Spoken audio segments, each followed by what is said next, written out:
knew that Eidos has a very rich IP portfolio. I mean, their projects are just great. Their IPs are very rich.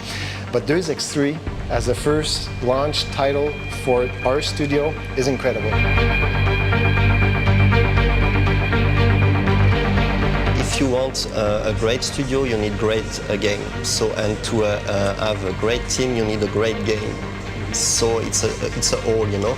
So that's the decision we took at the beginning, you know. We want a strong studio, so we need strong franchise and we need strong people to work on them. So it's a huge challenge, but it's no choice. You need that.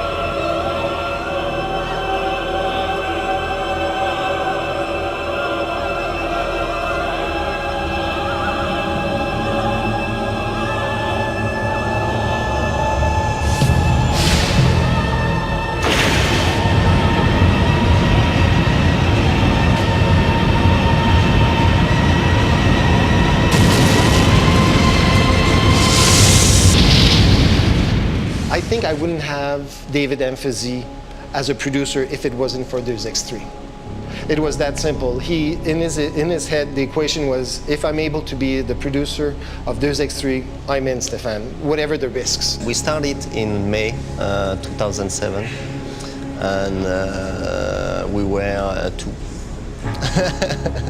It was 1 year and a half ago now. And we were two. And now we are in pre-production, and the studio we are almost 155, and on Deus Ex we are 83. We wanted to work only on AAA titles, only on the latest cutting-edge technology. But the two other points are really important for the development team. We wanted to work with reduced size development teams, we call them in Montreal, of 80 to 85 people. But in exchange, we give this development team a longer cycle of production of 24 months after the proof of concept. Because too many people here in Montreal especially were asked to develop a 36 months game in a 15-month period with 3 times the staff level of 200 people. And people don't like to work in those conditions. And Eidos Montreal really wanted to find a way to, a new approach, a human approach, to develop good games. Stéphane, how are you today? Very good, thanks. It's a big day for you today. Very big day, indeed. Deus Ex is going in front of the Green Light Committee for its vertical slice meeting, so it's very important. Well, recently Eidos installed a new Green Light meeting process, and every quarter we have a group that represents finance, sales, marketing, production, and the different groups. And every quarter we review the top 2 projects in the pipeline. And this time it was Kane & Lynch 2 and Deus Ex. When the Brits or the French come to Montreal to see the possibility of invest, they come here and they don't feel strangers. They come here in Montreal, they see that we're in America, but we have a lot of values coming from Europe. And I think they know that investing in Montreal, they will have a company that will share the same values, but that this company will be working at a very fast pace of North America. And I think it's the best of both worlds. Kind of nervous? I'm confident. Confident. Excited. No, it's going to work fine. It's going to work fine. I mean, there's always stress during these meetings, but when you have confidence in your team and in the content, things will move.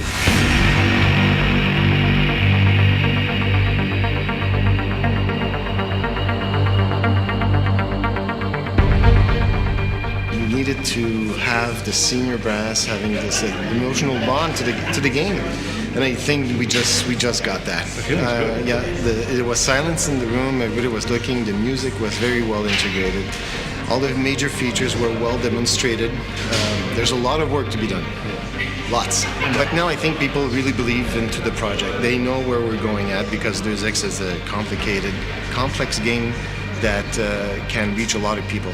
And if it's well made, well crafted, well assembled, it's gonna be sky's the limit. Real pleased. The team worked like crazy, and we're really happy. The pressure is there. The expectations are so high, but what a better way to launch a studio with this type of quality project.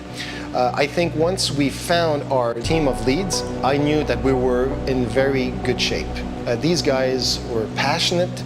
They really wanted to have the Deus Ex 3 the best in the franchise. They knew exactly what to do, what not to do, and so my comfort level was starting to rise. But again, it's a long journey.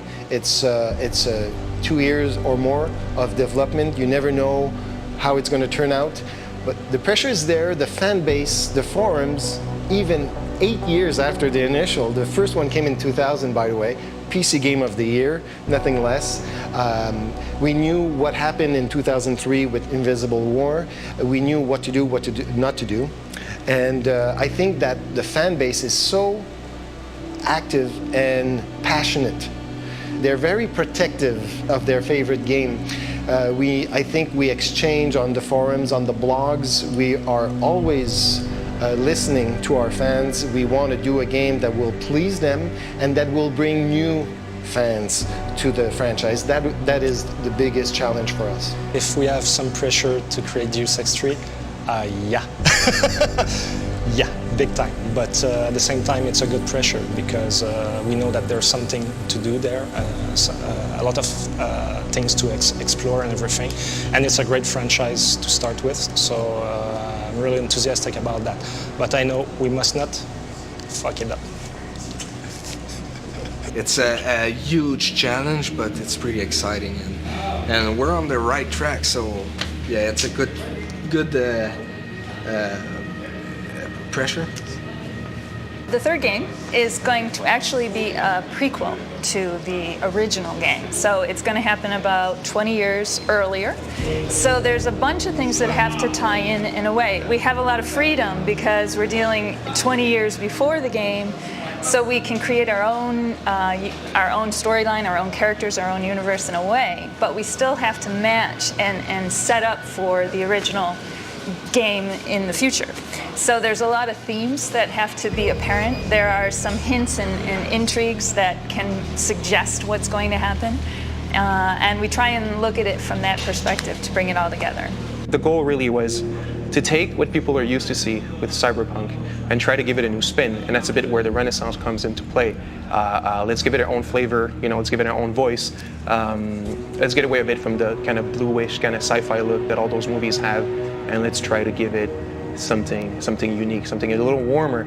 And the fact that it's warmer kind of brings it closer again to this whole kind of Renaissance, kind of humanity feeling type of thing. So the first Deus Ex, the setting were in 2050, 52 exactly. The second one was 20 years after the first one, so in 2070. And we are 20 years before the first Deus Ex, so in 2027. Well, the good thing about doing the prequel is that if you haven't played the game before, you don't have to worry about it. You don't have to suddenly become like, oh, what's going on? But in order to find, if you have played the game, I think that you're going to want to really explore all the areas in the game. You're going to look for those subtle hints that exist. You're going to read the emails. You're going to listen for those references to some characters that may not be central to our story, but were central to the sequels, or the originals, I guess. My challenge for this game is to open it up and make it accessible to the casual gamer while bringing along all the die-hard hardcore fans from the first one. By no means do I want to alienate those people. We can't remake Deus Ex 1, it just wouldn't fly by today's standards, but I think we can respect what was done. We can, as I said, often pay little tributes or homage to the first one, and I think the player will enjoy that. I think it's more the spirit of the game. If we respect the spirit of the game and the way it was done, I think people will be really happy with what we did. Something that we noticed very early, like the first one, is always at night. It's constantly with a black sky and everything, and we obviously said, the game is not going to be, at night all the time. That doesn't really make much sense. And that was part of a very strong feeling in the first one. But we're kind of changing that a little bit. But I think the feeling of Deus Ex is the fact that you're in cities most of the time, like in the city hubs and stuff like that. Then it's to kind of like get those very kind of expensive interior, that you can explore, and like the corporate kind of technological, kind of techno interiors, kind of looking places. I think it's really that, and then it's a bit kind of it's not only about the art, really, it's a lot about the sound. And you know, it was a very moody game, and I think like as long as we, you know, recreate this mood properly, it's going to have a very good Deus Ex 1 feeling. But you know, obviously with a few new twists. The second one, Deus Ex Invisible War, we played it, you know, we analyzed it as we did for the first one, but is different, so why we focus on the sequel, the Deus Ex 3, on the first one? Just because we think that the first one has the pillars we want to use for Deus Ex 3. We do our best to keep the core experience of the Deus Ex games with Deus Ex 3, so even the old die-hard fans should be able to feel home again. And you know what? We have to do the best we can for this one, and I think it's going to be a very strong product. And after that, if some die-hard fans say that we miss an aspect or another, we'll live with that. I'll just change name and change my face or something.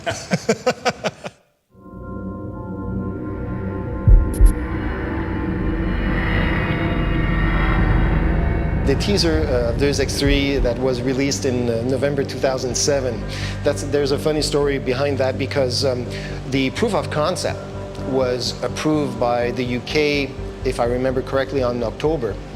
And we wanted to announce, because everybody, all the media was, what's your first project? What's your first project? And we couldn't say anything before the proof of concept was validated.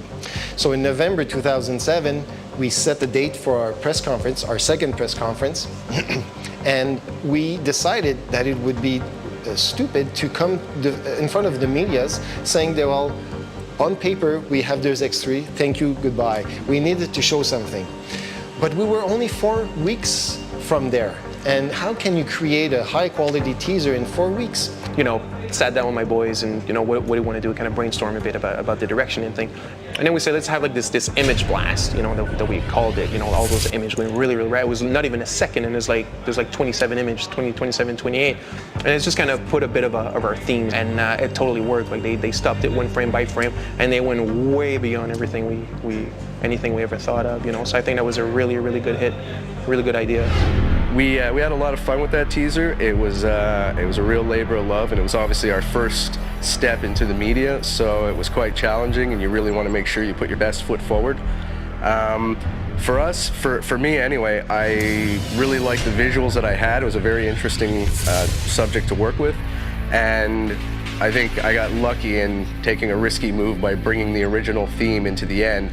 For me, it was kind of my goal in doing that was to kind of put at ease the original fans who were, I know, obviously a bit nervous, saying, well, you know, this game's going to be redone, and we all know often sequels don't live up to the first one. So for me, it was a way to kind of give them a little pat on the back, saying, we're going to take good care of it. You know, we won't let you down.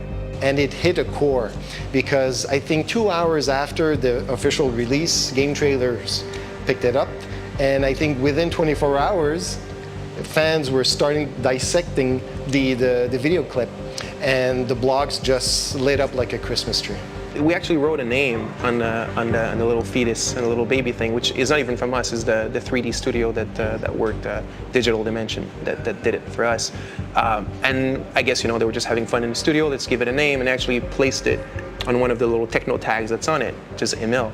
And the fans went ballistic. They actually found that there's like this French sociologist from the 19th century called Emil, and it's like they linked it with the game, and it's actually used in the game, so the name type of thing. So we'll find a place for it.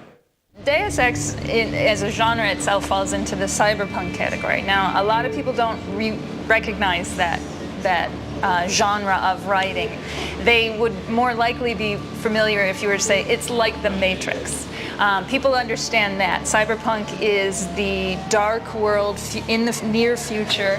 It's a dystopian universe where generally you have corporations that are more powerful than the governments. You have conspiracies going on, and all the hidden agendas. I think cyberpunk is basically a very rapid grafting of technology over kind of an unsuspecting society, if you want. It's not I don't know, if you look at Star Wars or whatever, it's like totally, an entirely different vision of the future. Cyberpunk obviously is a very near future, and it's kind of like you need to see the contemporariness. Like people need to be able to relate to what they're seeing. Like the buildings kind of look like today, but it's kind of like as if it's this very like rapid creeping of all this new, layering of technology and a bit in a kind of like chaotic way type of thing. So I think there's a big part of that. There's a few things that I try to tie in. Is one is there's I think it's been talked a lot about is the cyber renaissance, in that it's got a very classical feel in a very modern environment. And I think in the music it's trying to take those two and bring them together. In the first Deus Ex, I think as it was far more futuristic, it's a very electronic score. It's very synthetic, and it completely works. In this one, I think because it's 25 years earlier, it's a generation earlier, it's mechanical augmentation, it's not nano augmentation. So the music tries to kind of express that. So there's a lot more organic texture. What it is that when we were researching, what kind of cyberpunk we want to do and all that kind of stuff, and we dive into the subject of augmentations and kind of transforming biology and all that kind of stuff. At one point, we kind of like start seeing a big link between the Renaissance and a transhumanist era, which is basically cyberpunk, which is kind of augmenting the status of the human beings and stuff like that with technology. So if you look at I don't know, a mechanical arm and stuff like that. If you look at the sketches of Leonardo da Vinci and all that kind of stuff, the anatomy studies, there's like a strong kind of visual link between the two. And also during the Renaissance, it was kind of like this whole new opening, this open-mindedness, compared to the dark era of the medieval period, towards kind of replacing kind of society within nature type of thing. Before that, it was all about religion and all that kind of stuff.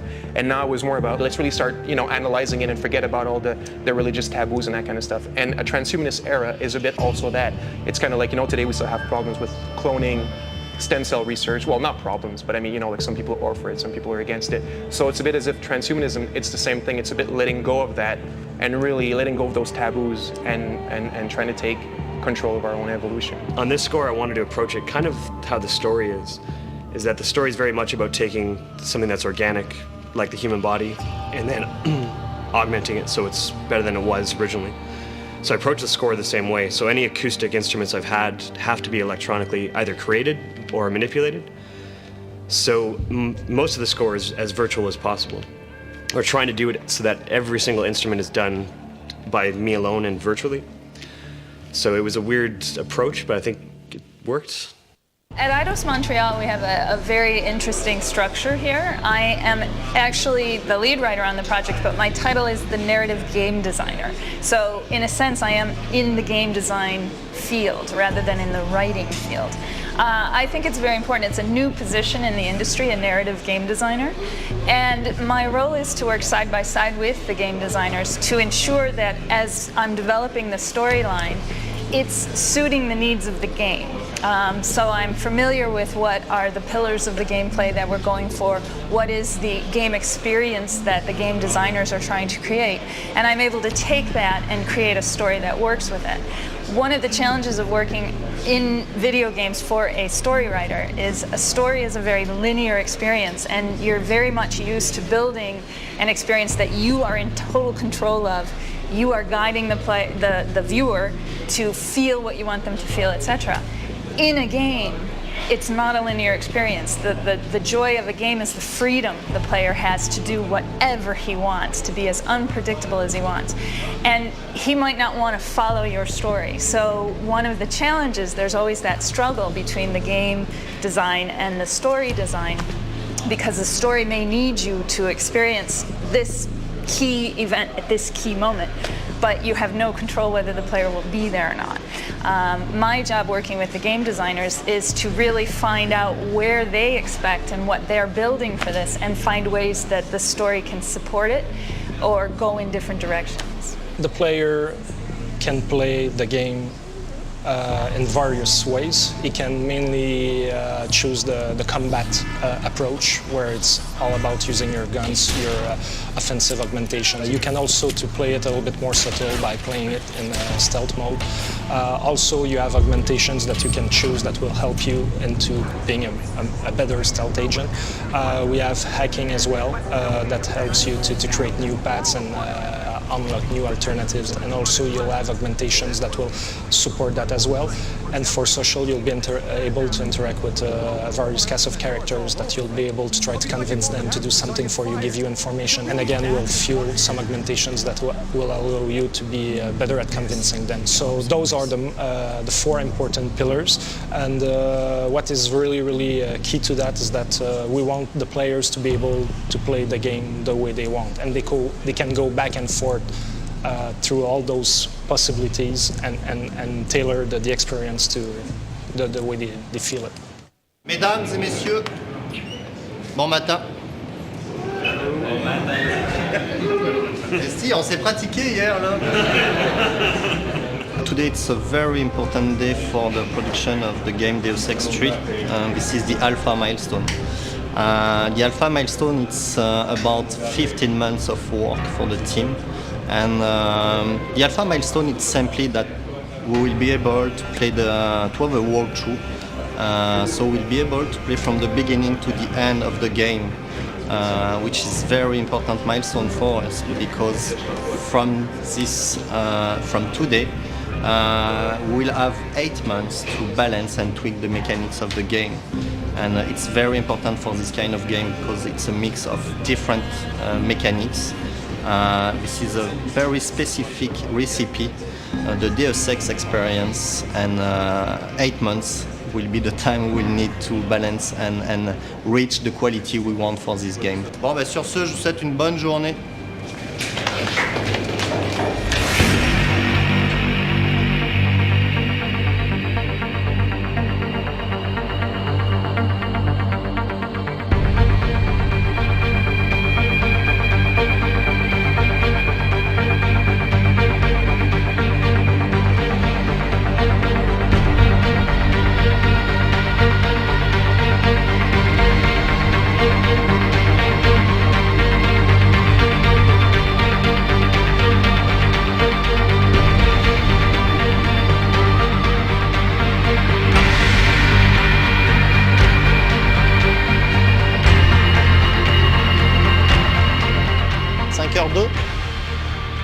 On est alpha.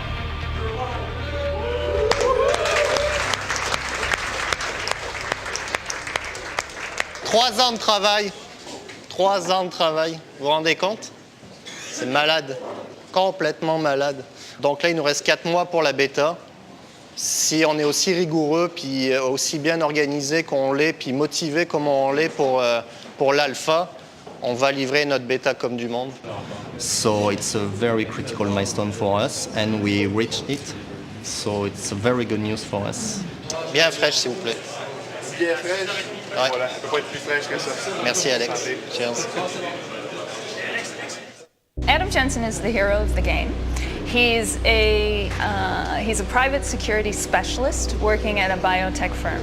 He's in his late 30s, and he has a bit of a troubled past in that he was originally a member of the Detroit police force. He was one of the SWAT team members. And there's an incident in his past that he was in control of a SWAT situation. He was given a direct order which he did not agree with, and because he knew that it was wrong. He did not follow that order, and instead someone else did, and as he expected, the whole situation fell apart. He ended up being blamed, and he ended up quitting that job because of the politics and everything around. So we're starting with this hero who's got this background.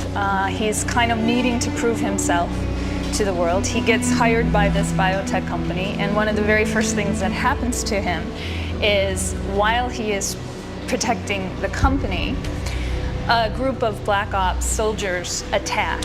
And so from that point on, his quest is to go forward and discover who's done this and basically look for a redemption for himself.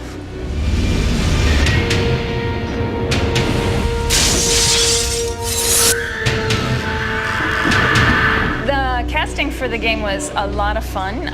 We originally took it from the standpoint of the first thing we have to start with is scripts. just audition scripts that won't actually be in the game. In the writing of these scripts, it helped us to discover the characters themselves. Once we had the audition scripts, we went in and we worked with another company, Wave Generation, to bring in a bunch of actors. And it's a lot of fun to sit in an audition system and have actor after actor come in. A lot of times you find that they're nowhere near what you want. A lot of times you find, yes, that's the exact voice. And sometimes you'll get an actor to come in and perform the character in a way that you didn't expect. That makes you go, wait a second, that's the character that I want. I never asked for this. If you want to make enemies, try and change something. The year is 2027. When I first got the role, I knew about Deus Ex, but I'd never played it. And I went back and played it, and I was like, this is great. I can see why this is so popular, because I had no idea the popularity of it. And I didn't say anything, but somehow people found out I was playing the role. And it was just email after email after email. And I just couldn't answer them. I just wouldn't answer them because, they wouldn't let me. But it started mounting, and the pressure started mounting, and I started thinking, man, I hope this is good. If I had known what it was before, not that I would have played it any differently, but I would have maybe, I don't know, maybe I would have bowed out or something because I would have been terrified. Breaking news. The riots continue in the streets of Detroit. Eliza is the newscaster. She is a very hologram type character. She's, they say that she's emotionless, but she does have something for Adam. She does develop a kind of a warmth and she has a soft spot for Adam. He is badass. I love him.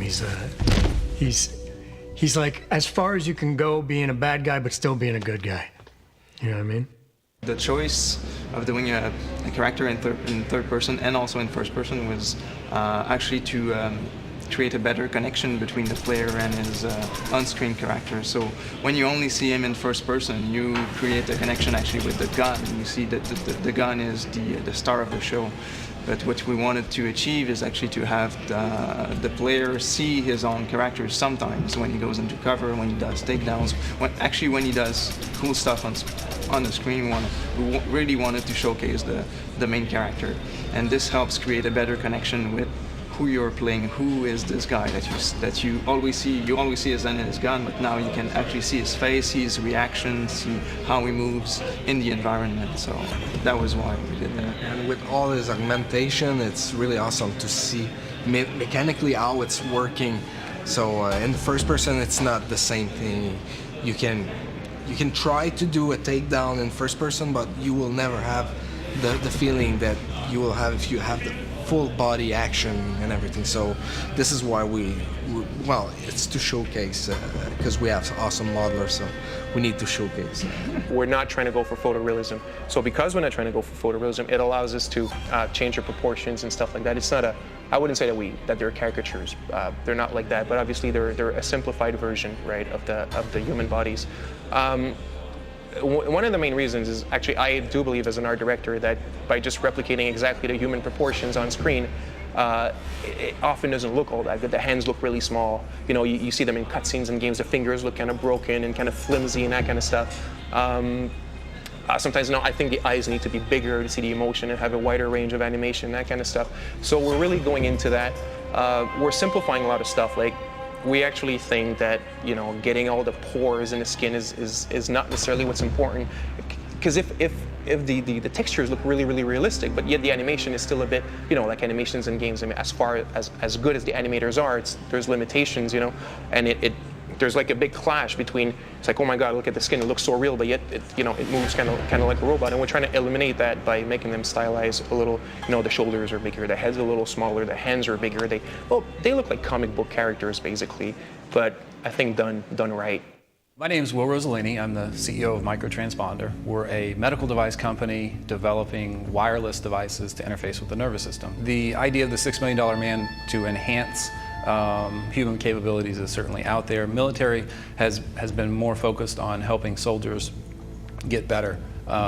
So for the DARPA project, the $6 million man, at last count, the arm cost $100 million. So they have a host of projects working with rehabilitating the warfighter, and it's in the orders of billions of dollars in treatment for other cognitive disorders like post-traumatic stress or anxiety or tinnitus, for example. The question is, well, what exactly does it mean to be human? Which is one of the really interesting sort of subplots to this Deus Ex game is, okay, what does that mean to be a human, and how does that interface with our way of dealing with the world outside of us? It's a prequel. It happens before nanotechnology. Nanotechnology is in the game, like meaning they do stuff with it. They don't know how to implant it in the body yet, you know. So it's going to be using, you know, objects and stuff like that, but not for augmentations. One of the early things that we said is that we don't want to go the kind of old school way of drawing cybernetics and stuff like that. You know, kind of like the chromy metallic arms with, like, you know, wires coming out of the chest plugging into the head. Like it makes no sense at all. So I really didn't want to go for that. I wanted for something a little more subtle. The main thing was to actually generate a planned uncanniness, almost like a prosthetic. You know, when you look at a prosthetic, it doesn't look natural, but yet it's skin colored, that kind of stuff, and it kind of looks weird. So we're kind of aiming for that a bit. So you might have a guy that has a flesh colored arm, but it's thinner, that kind of stuff. You know, it kind of bends in weird ways, because obviously, if your arm is mechanical and is stronger, it doesn't necessarily need to be bigger. I mean, it's just mechanical anyway, right? So we're trying to like get into that. I was very disappointed in some movies, in part because they really just said, we're going to take a robot and put some human parts to it. And that's fine, but they could have done a lot more work. And a lot of credit goes to the Deus Ex team. When I showed up day one, they'd already read 10 times more than I would have expected. And over the last 2 years, they've become experts in and of themselves. And I think that kind of dedication to being scientifically valid in the sense that, yeah, this could happen, makes it much more interesting because it is closer to what could actually occur. And some of these movies that just put a big piece of mechanical robotics up against some blood, that doesn't count. That doesn't count. You didn't think about it. And I think this team deserves a lot of credit for thinking through all those issues. I really think that the augmentations, what they will be able to do with the main character, Adam Jensen, that will be just crazy. So, and I know that because we did a focus test, and it was just, you know, a high-level prototypes, you know, and or videos, and they already say, okay, that's great. The idea that the 7 degrees of freedom that we currently have with our arms is certainly limiting, and the way that the main character can manipulate, I'm not sure how many degrees of freedom the developers will actually program in, but we're talking on the orders of 20, 30 degrees of freedom. That creates a whole different way of doing karate, doing self-defense, and doing attack moves. That's really interesting. They did a great job with it. And so that's what I'm most excited to see, because I don't think any game has ever come close to delivering that type of gameplay. It's really fun to have those augmentations, but at the same time, it's something that we have to find cool ways to use them, and it's a pretty good challenge, I think. Yeah, we try a lot of stuff like Muay Thai, combat, capoeira. Oh yeah, and well, street kind of fighting stuff. But I think that we're going to the story-wise, he's an old Navy or a SWAT leader or something like that. So we decided to have something more military and like quick. Straight to the point. Straight to the point. It's not like you can just easily walk in a convenience store and just buy something, obviously, so it's not going to be extremely widespread, but it is there. We're going into extreme details, really, like as far as the hero is concerned, and the boss is like really into the mechanics, and you see the things open, and you really see how they work and how they behave, and I think that's, I'm not sure that's ever been seen in game, really, that kind of attention to detail to mechanical parts and how they move and transform. It was a cool opportunity to actually we're AI specialists, but then to get to work on a very special, boss battles are special moments. So 2 challenges, we had to take our tech and inject it into the DX3 engine. That was it. And then I think within DX3 itself is that, again, you're coming at it, and you could be anybody, right? You could have this augmentation, that augmentation, this weapon. And so balancing all this stuff, you don't know a priori what the guy is coming into the game, and you want to give him a great experience. You know, you want to be true to the designer's vision, but you want to give the player a great experience. So the balancing, that was brutally hard. The human claymore basically is exactly that. It's you know, you take how a claymore functions, and it's incorporated into the hero. It's actually an augmentation that you can go out and buy, and it's something that you can use when you're surrounded by enemies. You know, kind of like a last resort type of thing, and you trigger it, and he's got all those little latches that open in his body, and he literally, like, you know, ejects thousands of metal beads, and he just goes into slow motion, and you see the enemies flying off in the air, and all that kind of stuff. Very, very cool effect. I think people are dangerous. I mean, so technology is simply a tool, and I think that people are dangerous or not dangerous, and it'd be very difficult to, in fact, impossible to stop the flow of technology. You're going to get black market development regardless. So, as an economist, first and foremost, I would argue that there's no need to stop any technology because the free market will take care of it. That said, there are controls in place that I think that we all could work on with clinical trials, with FDA, regulation of medical and drug products. That is an ongoing battle to make sure that there is a balance between aggressive development and marketing and safety of the patients. We launched the trailer, the CGI trailer on the internet 1 week prior to the E3, and the response was quite absurd. We had, I think, 2.5 million views in 1 week, which is quite enormous.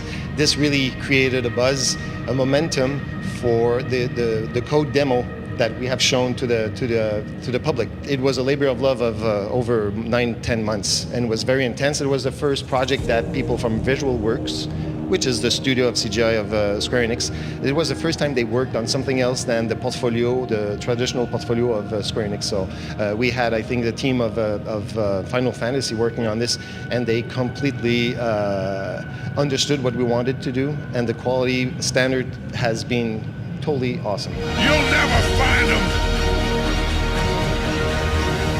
I'll never stop looking. We worked 3 years before showing our work to the journalists and the public and everything, and we showed the demo to 600 journalists in 3 days, and the feedback is just great. So I'm very happy for the team. And what I'm really happy about is the full reaction of all the territories. Not only the North American media, but the European media is completely gaga. And we have also, obviously, our friends from Japan that have really looked at it very seriously, and they want to do a big launch in Japan. So that's a great news. When people come out of the demo and the trailer, they say, when is the movie coming out? So now we have just a game to do. So that comment is very important for us, because this means people have emotionally bonded already to the game, and they want to see more of it, which is a great sign. But this is where it ends.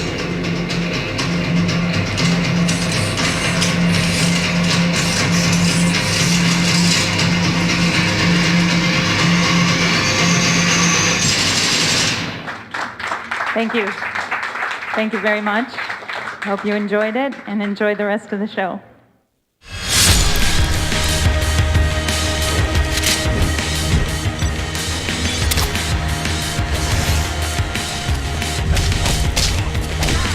We were supposed to take the E3 demo and to add a couple of things, the UI and some other things, but these guys are so, they want to show the evolution to the media, to show the depth of the game.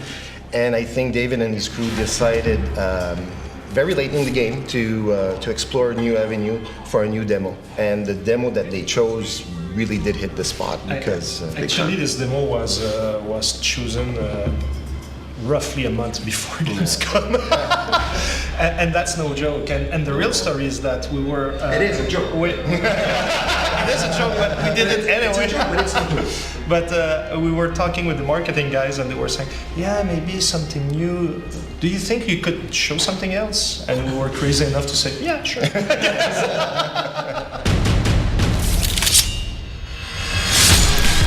It's almost as if at E3 it was like a teaser.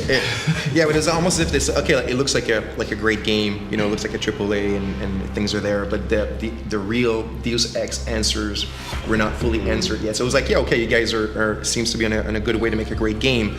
But Gamescom was really cool, we saw it was supposed to be a great game. Now we see it's a Deus Ex. You know, the multipath is there. All the promises have been answered. What's going on over there?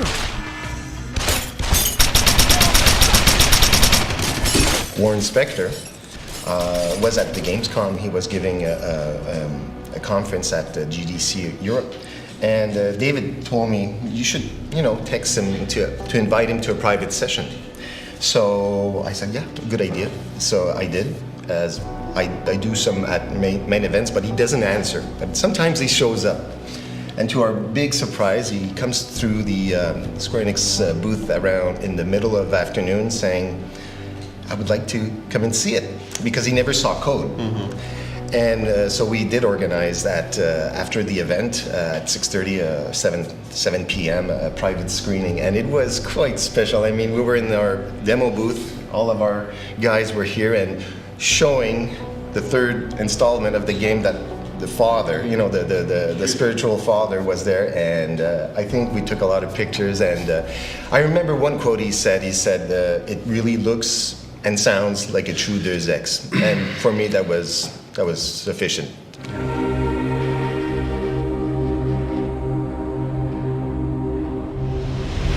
You're gonna love Hengsha. Twice the scum and half the space. Call me if you need any backup.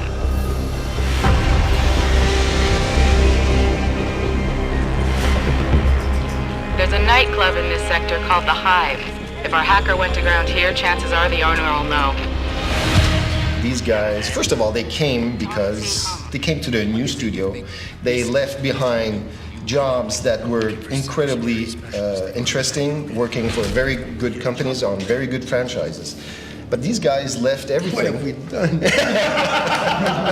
But these guys left everything to come to a brand new studio with not even permanent offices yet. But they had this passion, deep passion, and I think for all of us, it's the project of our life. Yeah. And we want this to be our signature. And once you start with that, and you work hard, you have good support, you have a good team, and after 3 years and a half, if things are not so bad, the results will be there. Yeah, I think it's exactly that. I think really, is it a great game or not? I think it's not up to us to say this at all. I think it's not our business. I think it'll be the players and all that. But what I think was really that it's a major endeavor of passion. Like the journalists, like they come here, like we have like journalists that have been in the business for 20 years, right? And they come here and they tell us stuff like, man, I haven't felt that in like 10 years. Like the kind of spirit there's here, the kind of energy. They're really like, there's really something going on. How much is that in the game? I think that passion is in the game, definitely. Will that make a good game? Like I said, I don't think that's really, I think we have a great product, but I mean, but yeah, I think it's really a work of passion and a work of I think like really smart people that like are really freaking structured, organized and stuff like that. And yeah, that's what it's all about, and it's a great team. And we've been told at the Gamescom, right? They were looking at all the pictures of all the different teams, of different dev teams, and then when they got to our picture, the journalist was like, "Man, it's like I couldn't put my finger on it at the beginning, but it's like there's something about you guys." And you realize your picture, you guys are all kind of laughing and goofing around, and I think that's what it is really. It's a goofy game. Cut.